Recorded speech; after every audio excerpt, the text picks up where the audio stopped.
Hola, soy Juanma Rodríguez, presento El Primer Palo en el radio, hago trastadas en El Chiringuito también y estáis escuchando Apaga y Vámonos con Sandra Senjo y Álvaro Sáenz.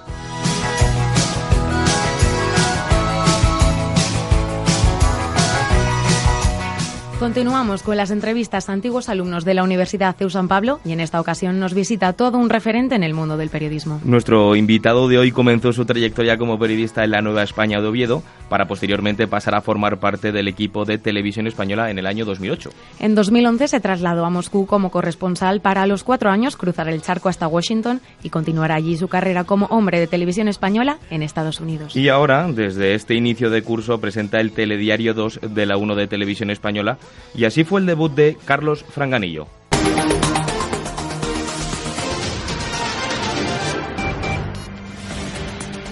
Buenas noches, comenzamos este telediario en Avilés, en Asturias. Allí al menos 5 personas han muerto y otras 15 han resultado heridas en un accidente de auto. Carlos Franganillo, ¿qué tal? Bienvenido a Apaga y Vámonos. Muchas gracias, un placer estar con vosotros. Hola, ¿qué tal? ¿Qué se te mueve por el cuerpo a recordar este día?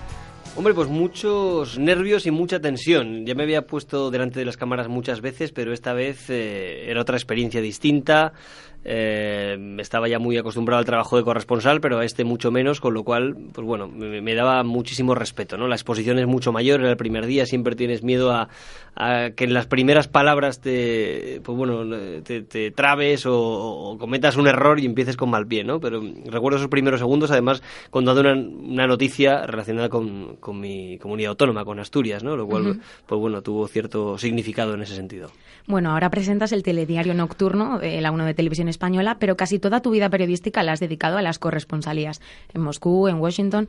¿Con qué te quedas de cada sitio en el que has estado? ¿Recuerdas algún momento especialmente duro o bonito? Bueno, las dos cosas sí. Yo creo que ha habido coberturas con las que, bueno, a las que le guardo muchísimo cariño, ¿no? Sobre todo en Rusia, yo creo que la etapa de Ucrania, de los primeros meses de aquel conflicto, etcétera, yo creo que fueron para mí la mejor experiencia periodística que he tenido, ¿no? Porque he podido seguir un acontecimiento de ese tipo desde el principio, teniendo ya una base más consolidada. Llevaba ya casi 3 años como periodista en Rusia, ya conocía un poco las claves de Rusia y de su entorno, y todo empezó a ocurrir delante de nuestros ojos cuando ya tenía, digamos, esa información de base. Poder seguir toda esa historia durante varios meses, con altos y bajos, una historia que además tuvo un enorme impacto mediático, que tenía curvas cada semana, pues bueno, fue algo realmente privilegiado. Guardo muchas emociones y muchas complicidades con muchos compañeros de aquella época, y yo creo que fue lo más relevante. En Estados Unidos, la experiencia Trump, yo creo que ver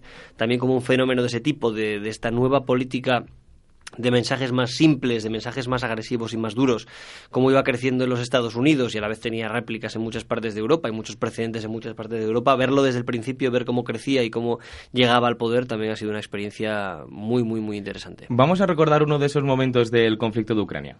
Estamos en las inmediaciones de Kramatorsk. Aquí hay algunos vehículos de combate del ejército ucraniano. Detrás de ellos hay una columna de blindados y estamos con un grupo de vecinos que trata de cortar. ¿Lo echas de menos? Sí, ese tipo de coberturas las echo muchísimo de menos, sin duda, y esa especialmente, ¿no? Era un momento en el que todo pasaba delante de tus ojos, todo era accesible, podías entrar en todas partes, podías ver cómo estaba discurriendo una operación de ese tipo. Pues sí, echo de menos la calle y echo de menos el reportaje, es lo que más me gusta, ¿no? Es lo que además yo creo que hago mejor y con lo que más disfruto. Ahora estoy viendo la profesión desde otro punto de vista, también muy interesante, pero sin duda yo creo que no hay nada como la calle, y a mí me encanta el periodismo internacional, es lo que más me gusta, y poder haberlo ejercido sobre el terreno en 2 sitios tan interesantes como Rusia o como Ucrania y los Estados Unidos, pues ha sido, vamos, un lujo. Si llegase ahora a la dirección de Televisión Española y te dice que puedes volver a ser corresponsal y que te deja elegir destino, ¿cuál elegirías? Yo ya lo he dicho alguna vez, por ejemplo, si solo dependiera de mí, más allá de familia, etcétera, Pekín me interesaría mucho, o sea, China, poder ver cómo se mueve y cómo funciona una superpotencia como es China en nuestro tiempo, en competición tan directa con los Estados Unidos, en ese salto tecnológico que tiene en marcha en los próximos años, esa rivalidad en el Mar del Sur de China. No sé, me parece el sitio geopolíticamente más interesante ahora, sobre todo después de haber estado en Rusia, también otra superpotencia con muchas ambiciones regionales, etcétera, y los Estados Unidos, que es la potencia hegemónica de nuestro tiempo, ¿no? Me gustaría ver qué está pasando en China, cómo se está proyectando hacia el futuro y sobre todo cómo está relacionándose con los Estados Unidos esa gran rivalidad que ya es una realidad, pero que seguramente se va a ir acentuando cada vez más. Bueno, todos lo sabemos, y más en esta facultad, que la vida del corresponsal no tiene que ser fácil, ni mucho menos. Muchos destinos, poco tiempo a nivel personal. ¿Cómo se viven todos estos cambios? Por ejemplo, ¿es complicada la conciliación familiar? Bueno, a veces sí. Es verdad que no tienes horario. Como corresponsal, muchas veces estás de fin de semana a punto de sentarte a comer con la familia, con los amigos, y te toca irte de viaje a cubrir un tiroteo en una ciudad en Texas, o te toca ir a cubrir unas riadas en el sur de Rusia, etcétera. Es verdad que siempre dependes de la actualidad y de lo que está pasando, ¿no? Tienes que renunciar a muchas cosas familiares y sobre todo tienes que renunciar a la familia de aquí en España, ¿no? Porque sobre todo en Estados Unidos estás más alejado, viajar es caro, no puedes hacerlo más de una vez al año. Entonces eso te va, bueno, a lo largo de los años iba pesando un poco y acabas tomando la decisión de volver, porque también aquí se está muy bien, ¿no? Pero es difícil conciliar esa vida familiar. Yo creo que es muy, muy necesario una buena compatibilidad con tu familia. En mi caso, pues bueno, tengo que agradecerles la manera de adaptarse que han tenido, de adaptarse a todas las novedades que hemos ido encontrando, disfrutarlas además y sacarles cierto provecho, con lo cual en ese sentido también me siento un privilegiado. He visto casos de compañeros, pues bueno, que sus parejas no se han adaptado, han rechazado el país al que han llegado, y eso lo hace todo mucho, mucho más difícil.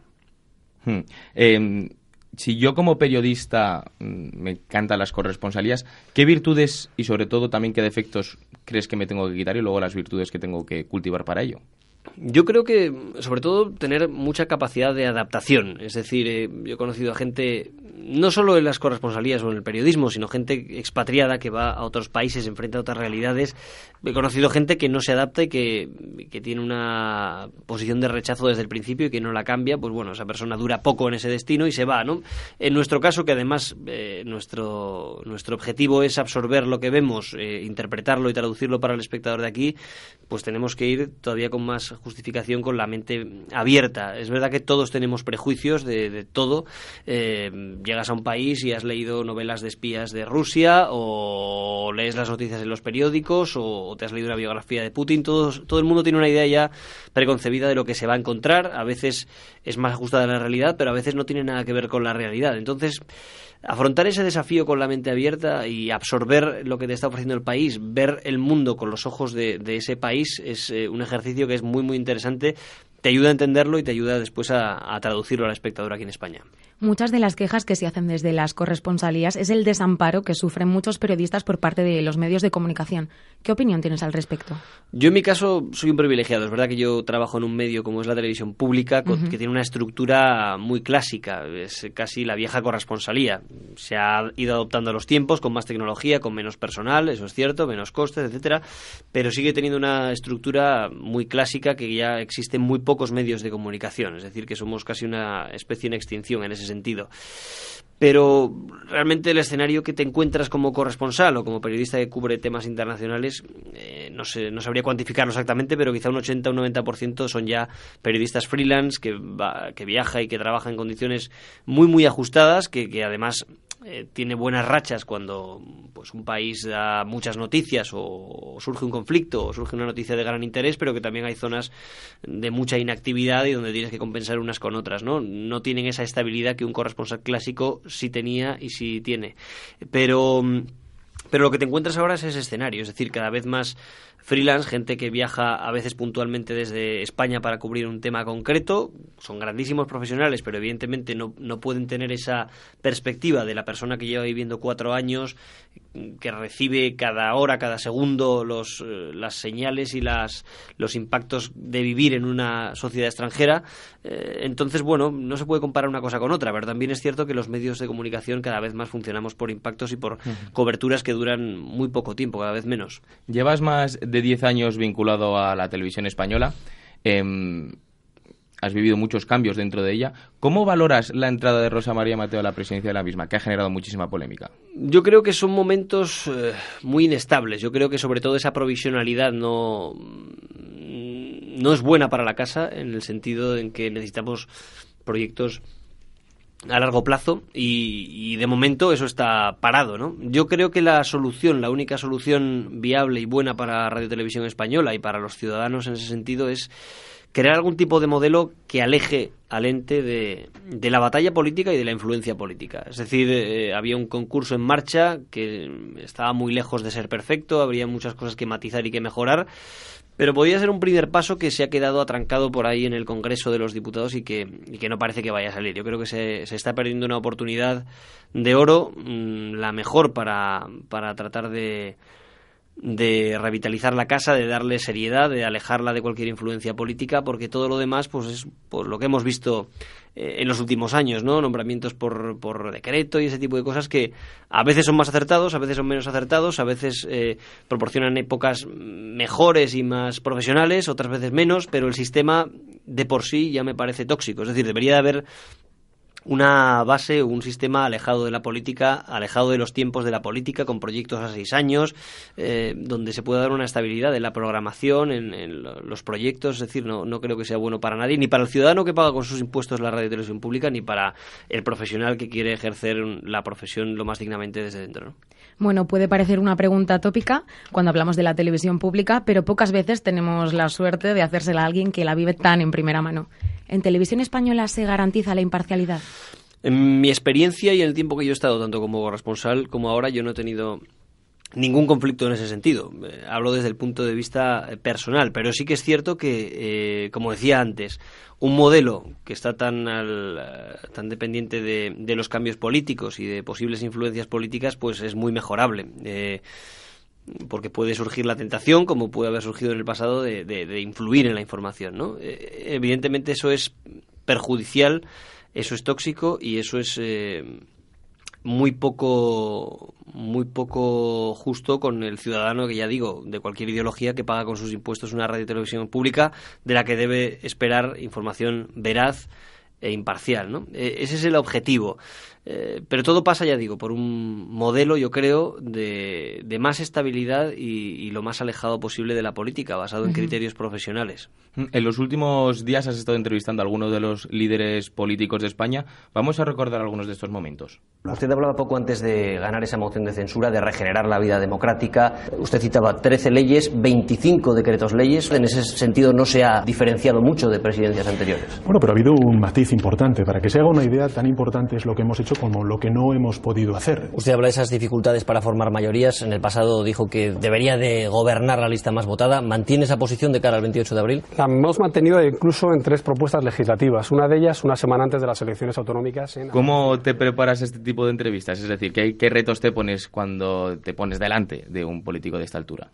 Bueno, yo no controlo tanto este género. La verdad es que me siento bastante inseguro. Trato de hacerlo lo mejor posible, pero es verdad que es el género posiblemente más difícil en el periodismo en televisión. Es decir, es un género que es verdad pura. Es decir, estás en directo, 30 minutos, de tú a tú, con una persona, donde tienes que ir guiando la entrevista, donde tienes que tratar de evitar que te la cuelen, no siempre lo consigues ni mucho menos, y estar atento a cada palabra de lo que te dicen, a la vez pendiente de los tiempos que te van soplando por el pinganillo, a la vez pendiente de la siguiente pregunta, de que tenga una coherencia. Es decir, son muchos temas que requieren una enorme atención y una gran concentración. Me parece un género dificilísimo que estoy aprendiendo casi ahora sobre la marcha. Es decir, había hecho muchas entrevistas en el pasado, ¿no? Pero en este formato, en directo, líderes políticos antes de unas elecciones, siendo la televisión pública, pues genera una presión y un estrés, yo creo, especial en ese sentido.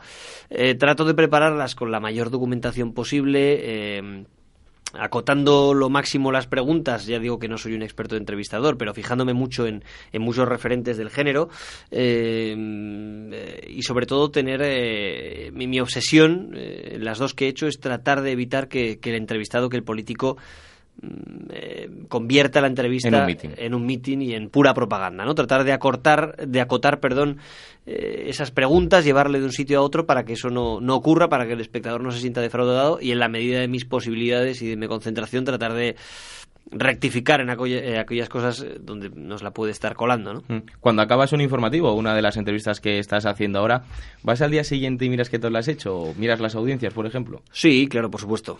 Casi todos los días después del informativo me lo repaso. O sea, lo veo y trato de ver a la competencia cuando llego a casa y ver lo que han hecho, ver qué hacen mejor, qué hacen peor, cómo han tratado de una noticia. Es verdad que nosotros somos un medio público, tenemos una naturaleza muy especial, no nos guiamos exactamente por los mismos códigos que cadenas privadas, pero siempre, evidentemente, es útil verlo. Las audiencias sí las veo, no me obsesionan, pero claro que me preocupan y las consulto cada mañana. Me las mandan por correo electrónico, como a muchos trabajadores de la casa, y bueno, pues siempre tienes esa... Evidentemente, tú pretendes que tu producto sea lo más visto posible, ¿no? Vas con esa... evidentemente, la base es salir orgulloso y satisfecho de lo que has hecho y que sea un periodismo bueno y sin haber cometido fallos, pero evidentemente es muy importante llegar a la gente y tener impacto. Bueno, has sido corresponsal, actualmente eres presentador. ¿Tienes algún otro objetivo en tu carrera periodística? La verdad es que no. Me apetecía probar el tema de presentar, pero para mí lo máximo es ser corresponsal. O sea, sí que en el futuro, si surgiera la oportunidad, me gustaría volver a ser corresponsal, pero más allá de eso no tengo más ambición. Es decir, con lo que más disfruto es haciendo reportajes, haciendo documentales. Si pudiera dentro de unos años retomar ese tema, para mí me doy por satisfecho con esta profesión. Vamos, es lo que me parece más enriquecedor. Pero bueno, el futuro uno nunca lo sabe y una cosa te va llevando a la otra, ¿eh? No se puede hacer mucho plan. A la vuelta ya a tu casa, a la Universidad CEU San Pablo, ¿notas que te han servido las cosas que has aprendido aquí? Sí, por supuesto, muchas. Hay una gran parte de esta profesión que es pura base y eso hay que asentarlo en la universidad, evidentemente. En el trabajo previo hay otro gran componente, quizá en esta profesión más que en otras, que es el puro oficio y bregarte en las redacciones, salir a la calle y hacer ese trabajo, pero yo creo que después en el día a día cada vez hay menos espacio para la reflexión y para pensar en nuestro oficio. Eso hay que hacerlo ahora y sentar unas bases que después te valgan para tomar decisiones rápidas. Cada vez el mundo es más frenético y nuestra profesión lo es más y hay que tener esas bases muy sólidas. Pues Carlos Franganillo, presentador del telediario de la 1 de Televisión Española, antiguo alumno de esta casa de la Universidad de San Pablo, muchas gracias por haber estado hoy con nosotros en Apaga y Vámonos. Un placer, gracias por tenerme aquí. Hasta pronto.